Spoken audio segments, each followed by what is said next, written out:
Good morning, everyone. I am Melca Cortina, and I will be presenting to you the activity 13.4, which is scrutinizing the types and parts of a portfolio. We have here the intended learning objectives. First, we have evaluate sample portfolio. Second, distinguish among the three types of portfolio. Moving on to the learning essentials. Portfolio. So, what is portfolio? So, a portfolio is a purposeful collection of selective significant samples of student work accompanied by clear criteria for performance which prove student effort, progress, or achievement in a given area or course.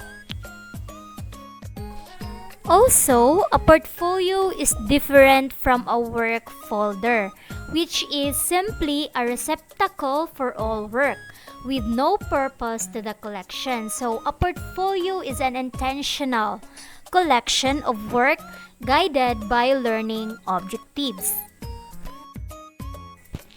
Now we have three types of portfolios. So first, we have development or growth portfolio. Second, we have best work or can be called as showcase or display portfolio. And the last one, we have assessment or evaluation portfolio. Let's move on to the observation part. During my observation, so all of these elements of a portfolio was all present. So there was objectives, explicit guidelines for selection, comprehensible criteria, selective significant pieces, students' reflection, and evidence of student participation in selection of content of portfolio. Moving on to the analysis part. First question. With OBE in mind, which should be the basis for the selection of pieces of evidence to show that what the student was supposed to learn was learned? So for me, the basis for selecting evidence to demonstrate students' learning should be activities or works aligned with the objectives. So the objectives must be met through these activities or works which are included in the portfolio to assess if students achieved the intended learning outcomes. For the second question, scrutinize the elements of this portfolio.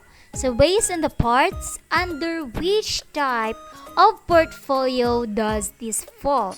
So based on the elements written below, now we can already identify that this portfolio is a development or growth portfolio. So as what we can see in the element number 4, dates on all entries to facilitate proof of growth over time. So the word growth there is we can already identify that that this portfolio or that this kind of portfolio is a development or growth portfolio.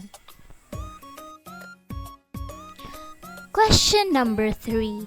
So where and when does the teacher make use of each of the three types of portfolio? So for me, teachers use development or growth portfolios to track students' progress over time. And then, for the best work or showcase portfolios, to highlight students' achievements. And then, for the assessment or evaluation portfolios, is to evaluate students' learning based on specific criteria at the end of a unit or course. Next, we have the reflection part. So the question is, Have portfolios made the learning assessment process more inconvenient? Is the effort exerted on portfolio assessment commensurate to the improvement of learning and development of learners' metacognitive process that result from the use of portfolio?